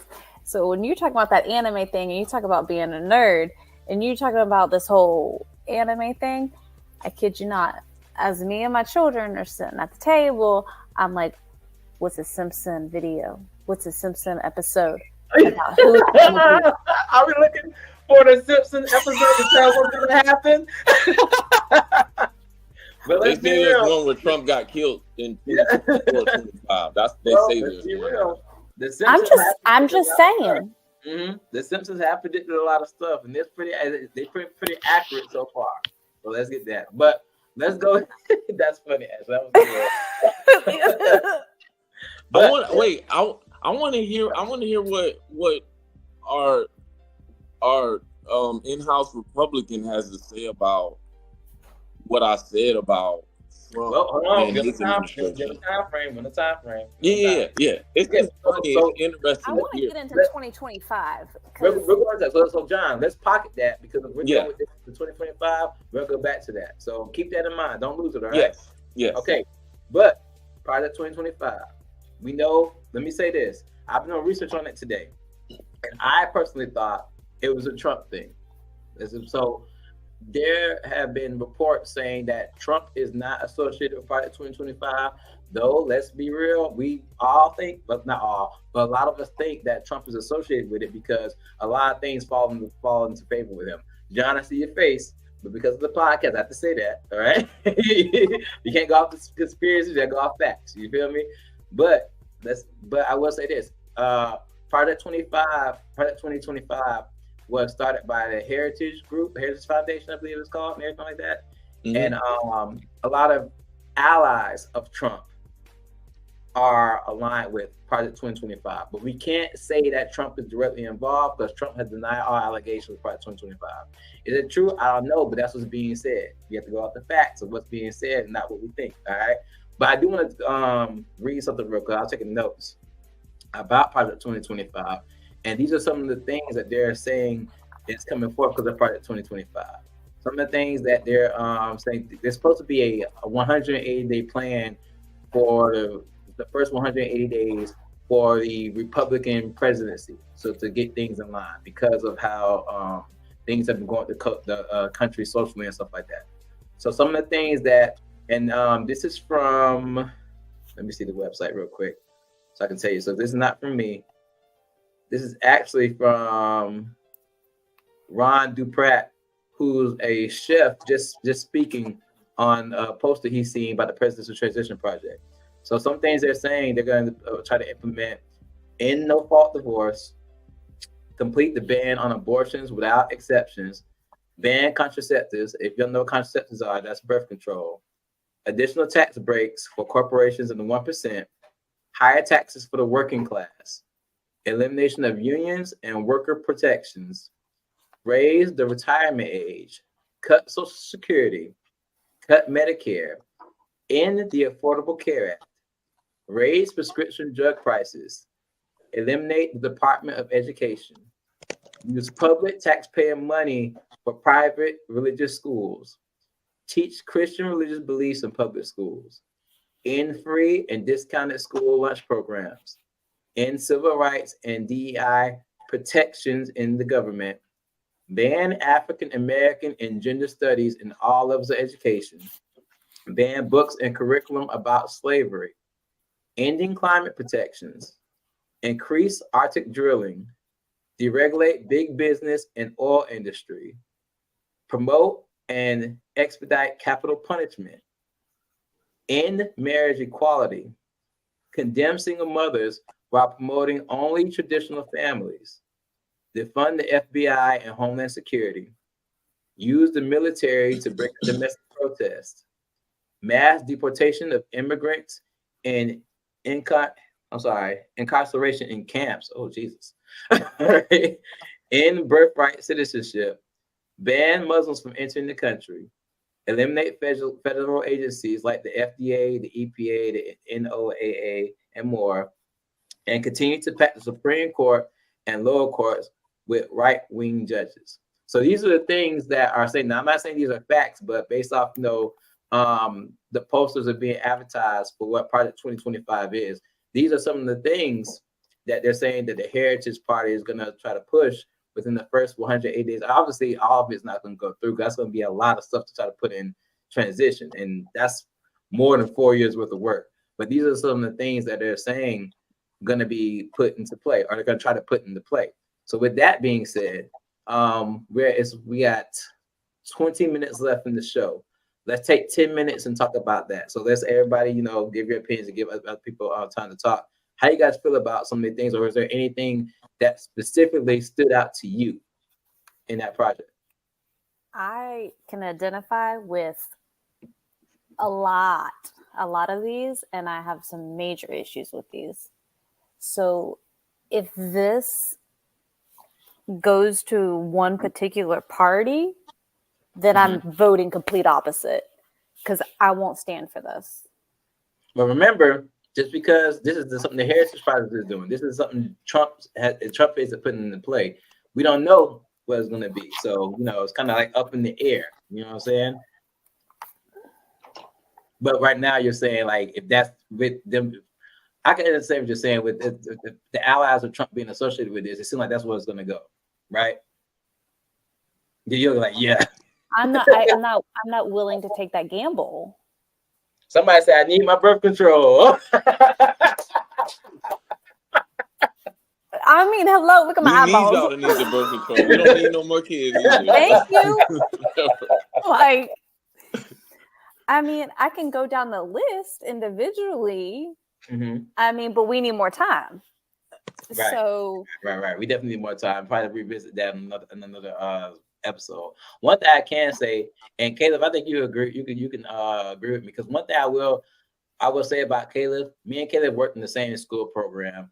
And one that I commend him on, even with being a Caucasian man, I've been in his classes and stuff like that, and he was very big on making sure the African American students knew their history. Very big on that. So That's when I a say great the thing. band of, when I say the band of African American studies and stuff like that, that bothered me because like, why is it not? Why does the government think it's not important for the African Americans to the youth to learn about and know who they are? You know what I'm saying? There's a lot of other stuff. I didn't say anything, everything, but there was something on another thing I read, another thing that relates to me about cutting veteran benefits and making it so veterans get less money for their benefits and the healthcare and stuff like that. And I thought that was crazy too, because why are you attacking the veterans even who actually put their lives on the line for the country? Why are you taking the benefits away from them? So Are other we things, talking active or retired? veterans, Oh, retired. sorry, sorry. Yeah, the veterans, the No. ones who are former duty and stuff like that and everything. And that hit me. 'Cause I just started getting my benefits. Don't take them away. I need my GI Bill. I need everything. Right. But John and Caleb, do you guys have anything from what I read that sticks out to you that you maybe disagree with or even maybe agree with? Because me and Caleb had a conversation earlier about, some of these things being put in place because of the social I'm trying to of this country and anything and stuff like that. So, and the country is some things in the country are out of control. And I feel like Project 2025 is a way of them trying to get the country back under control. Do I agree with it? No, but I understand the reasoning for it. If that makes sense. You guys get what I'm saying?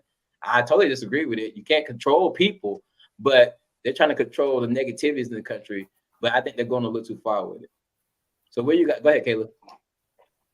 Well, first, I want to thank you for that compliment. It means a lot to me, just because, I as a Caucasian, and conservative and Christian and all of the stereotypicals that come in, I try to do the best. But I live by this particular scripture. It's John chapter 1, verses 3 through 3:18. It says, "Dear children, not love with words or speech, but with actions and in truth." And that's how I live my life. I actively do the best I can to allow my actions to be the driving force of how I teach, and just try my best I can to impact youth wherever I see fit. I mean, whenever it's an opportunity. So I appreciate that compliment deeply. Caleb, real quick, before we go any further, I want to. I'm very interactive with the viewers, so I want to shout out 2 viewers who I seen pop on real quick, and I'm going to get right back to it if I can just find the name real quick. Hold on. Lynn Weaver, thank you for watching. Actually, it was 3. Where's the young lady that said hi to you? Caleb, the young lady said hi to you. What was her name? Oh, that's my mother-in-law, Kendra. Hey, mama-in-law. Thanks for watching. And also, I want to give a shout out to Kevin James, too. I see you, boy. I see you watching. Appreciate you watching, man. Hey, Okay. young Kev. I want to make sure I acknowledge people watching and everything like that. And be interactive with them. But go ahead and continue what you were saying, Caleb. I'm sorry. So this is the thing. I'm a Trump apologist. I think that Trump does a lot of things that are controversial as a whole. But we have to be pretty mindful that there's been controversial presidents throughout American history, to say the very least. Andrew Jackson comes to mind. William McKinley comes to mind. A lot of people don't know this, but we legitimately started a war, the Spanish-American War, under the McKinley administration by sinking one of our battleships off the coast of the USS Maine in the Havana Harbor. That's now why we have control over Guam and Puerto Rico. So to sit here and be like, oh, presidents haven't said controversial things, that's the biggest falsity that we live in. Just we have like short-term memory loss when it comes to history. We only want to hear dates. We only want to hear what fits our agenda. But the thing about history is that it should be pretty transparent. It should be pretty black and white when it comes down to it, but it's just not. Wait, hold on. Have we ever had a president to say the things Trump has said out his mouth, or Of course, or have a reputation like that? we had a president that led to the death of thousands of Native Americans during the Trail of Tears under the Andrew Jackson administration.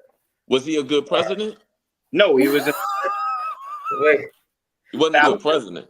I'm sorry, John. I'm tripping because people are commenting from the conversation with T-Horne group, and they definitely put that grab him by the P word on there. Lord, nobody will ever forget that. But I think that yes, we've had controversial presidents in American history. We've had presidents say out-of-pocket things. Richard Nixon is known for saying one of the most controversial things about people of color and dropping the N-word. So yes, Yep. I think that we have to be mindful that at the end of the day, Trump, although I don't agree with a lot of the things, and again, I am not a Trump apologist, but to sit here and think that we've not had when Delano Roosevelt comes to mind with the internment of Japanese Americans during World War II. Yep. We can't sit here and say that that Donald Trump isn't the only president in American history that has not said out of pocket things.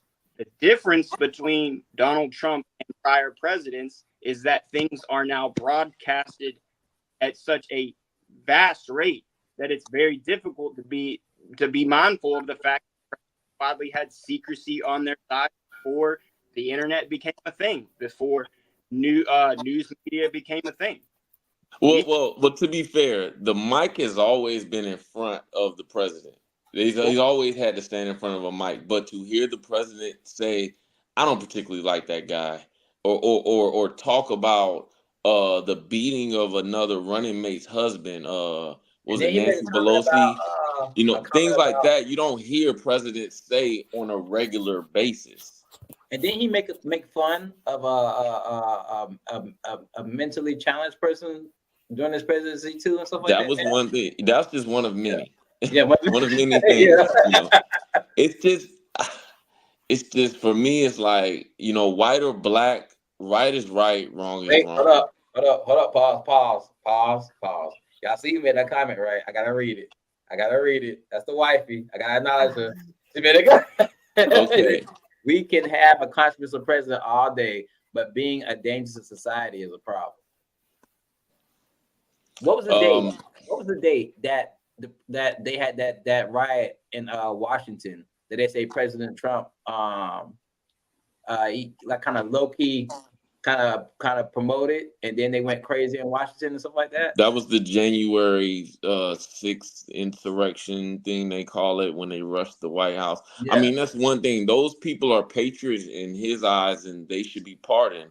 But when people were marching peacefully for BLM, he actually said they should be shot. Can we shoot them? That's a good point. There's a vast difference there, like it's just being right and wrong, because like it's one thing about Black people. We grow up in the world loving people just who they are. Like I don't know any Black person ever that grew up in a household where they said not to like this race or we don't like whites. That energy has never been harbored by us. We've always loved other cultures and other races, but it's so hard for us to be accepted, and that is something we've always dealt with. But at the end of the day, I just feel like whether you rocking with Black people or white people or both, it's got to be about your own life, your own family, what's going on in the future, how are my bills going to be affected, and how is the safety of this country, my lifestyle? Can my wife even get an abortion? It's a lot of things they're trying to do that's really scary. Laws are being changed to accompany this guy, Trump. He put the right people in the right places to get laws changed, which I commend him for that, because when Obama was in office, he couldn't get nothing done really because he didn't have the right people on his side. And he got a few things done. We got the health care, and Trump tried to shoot that down, but it wasn't broke, so you couldn't do that. But it's just a lot of things going on. It's scary when somebody takes their power and they abuse it like that.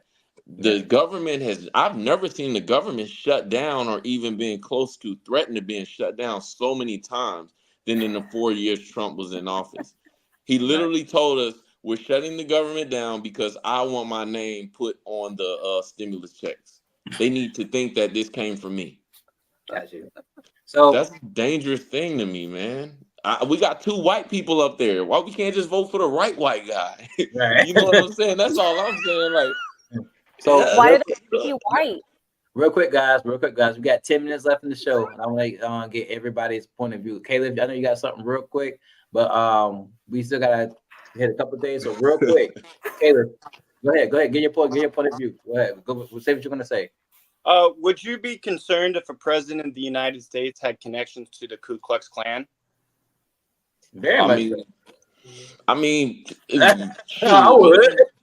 But okay, so if you carry that mindset, you have to be understood that Harry S. Truman, who was a Democratic president after World War II, and during World War II and after World War II, arguably initiated one of the most controversial measures in war history by dropping the atomic bomb on Japan. Also, as a youth and in his early 20s, was a devout sympathizer and member of the Ku Klux Klan. So we can't sit here and say that there has not been presidents with racial issues in this country. I'm not justifying, nor am I saying that it's acceptable. And I'm not saying that as a person of color that you should not be concerned about the issues of Donald Trump. I'm not a Trump sympathizer by any means, but to me, I think to sit here and not look at history and say, have we had president? Like when people say that the worst president in American history is Donald Trump, that's so crazy to me, because I look at other presidents in American history that have done absolute atrocities, especially coming to mind Richard Nixon being responsible for the deaths of hundreds of thousands of Cambodians during the Vietnam Khmer War. Rouge. My wife is 100% Cambodian. I completely agree. But, at the same time, we're living in a world where there's no more segregation. A lot of those people you compare Trump to, or you talked about the controversial stuff, that was in a totally different world. Where now Black people, white people, gays, straights, they all have some sort of right. They're all free to vote, and we have some sort of equalities in this country. So that's a whole totally different time. You're not going to hear a white president go up there and drop the N-bomb. Right. Back then, those were different times. So the comparisons, history repeats itself, but not the way people act, the way people talk. It's different. No. I'm not trying to cut you off, but I'm looking at time. Y'all know I keep up with time and everything. So we're at the last 7 minutes of the show. So real quick, if you guys could just give me anywhere from 30 seconds, real quick, to tell me how you think politics are affecting our community today. I want to hear from each person and stuff like that. And then we can get into the closing out of the show, because we might have to revisit this. I know there's some conversations that still need to happen, so like everything. Ashley, politics, how's it affecting the communities today? Can we open the floor to talk about DeSantis and the stuff that he's doing here in our state? The local, yes. Actually, that's gonna have to be another. That's gonna be a conversation. That's be a whole nother episode, because we got 5 minutes left in the show. I can talk about. I want to talk about DeSantis. And that's a big thing. I almost lost my job because of what DeSantis put into play. So I definitely want to talk about that, but that is another conversation, another episode. Okay. Anybody have any insight on how politics are affecting our communities today? But that's a good point. That I almost lost my job. That is it. Because anything else about how politics are affecting our communities today? I'll give you a good one. They're affecting our communities, without just the political sides and the rules and regulations that could be brought upon us, but it's affecting us by, like, sometimes it can even cause us to draw a line in the sand. Like when that George Floyd thing happened, you started to kind of draw a line in the sand with, if you're fucking with us, you fucking with us. If you're not, you stay over there, and that's just kind of how it's been. And now with a lot of this Trump stuff, it's making it really hard to believe that I'm speaking as a black man, and I can say that I'm speaking for black people. I don't care who says I'm disagreeing. If the issue is right now, there's a lot of black men that's like, hey, Trump is cool. But a lot of guys aren't doing their research, number one. Number two, we don't even vote.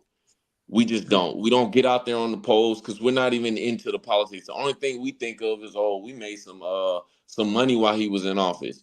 But they're not thinking about the real things that's going on here. So, that's one thing. The other thing is, like, we kind of draw a line in the sand where, how can you back a guy that doesn't fuck with us or just and it's no good for y'all, no good for America, and it ain't even a racial thing at that point in my eyes. And it's just, it's kind of weird because I'm looking at friends of mine, a lot of my homeboys, they black and they're Trump. And I'm on the phone. We go back and forth all day. And I'm like, I just can't believe you motherfuckers, man. Like, like Martin Luther King is rolling in his grave right now. All right, Caleb, what's your input about how politics are affecting our communities? Because after that, give me a couple seconds, then we got to start wrapping it up. Yeah, I think at the end of the day, what I do the best I can is I'm just a school teacher and a historian. At the end of the day, I don't make really any major decisions, and my whole life is dedicated to my faith. And Philippians 3:20 sums it up: our citizenship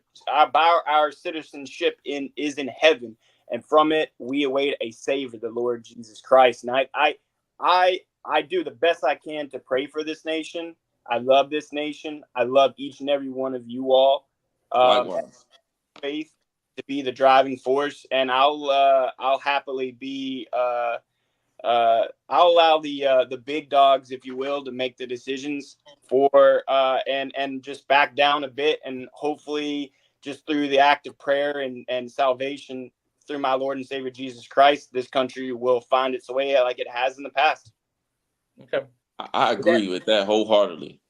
With that being said, guys, we're at the end of the show. Obviously, we got some more things to talk about because the politics is a current event. So I'm gonna pause this right now and ask you guys if you can to come back next month on our second Tuesday. We'll talk about current events. So we'll talk about this as well as other things going on at the current time and everything. Right now, I call it quits and end the show, guys. We're getting past our time. Real quick, if you guys give a couple of seconds about who you are. Y'all see this as a live time, when they hit that 2 hour mark, we're done. So real quick, give a little bit about where we can contact you guys at. How they can get in contact with you guys. Ashley, you want to go first? You can try to contact me on Facebook. I mean, I'm private. I try to, because I'm a teacher, and where I work, I try to. If you have any questions or anything? Right? Yeah, absolutely. I love having conversations, having open conversations, just like we did. I do. I love it. Okay, John? You have your opinion. I have mine.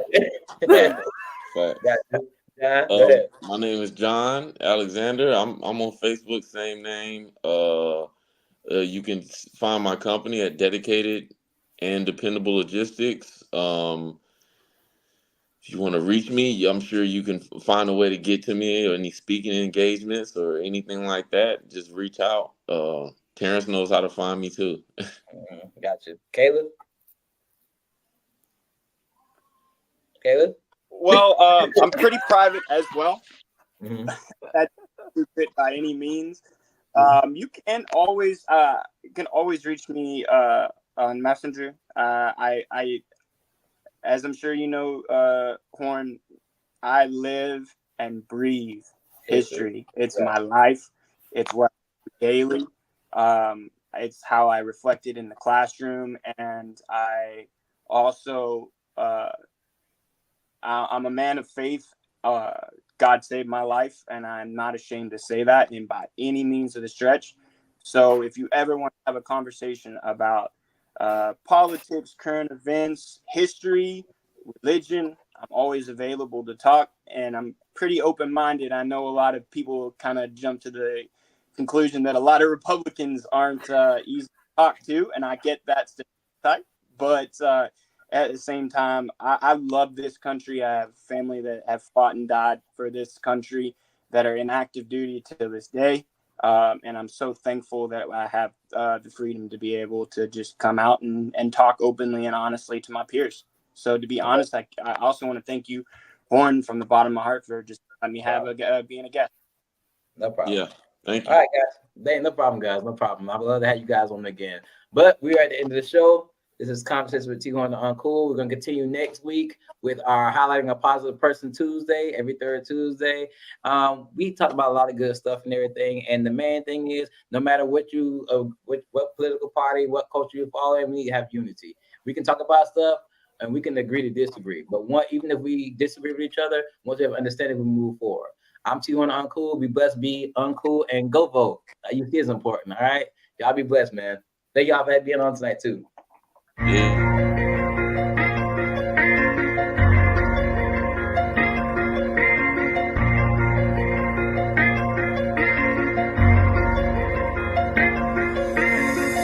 Don't judge me until you know me. Don't underestimate me until you challenge me. And don't talk about me until you talk to me. Or better yet, mind your business and stop minding mine.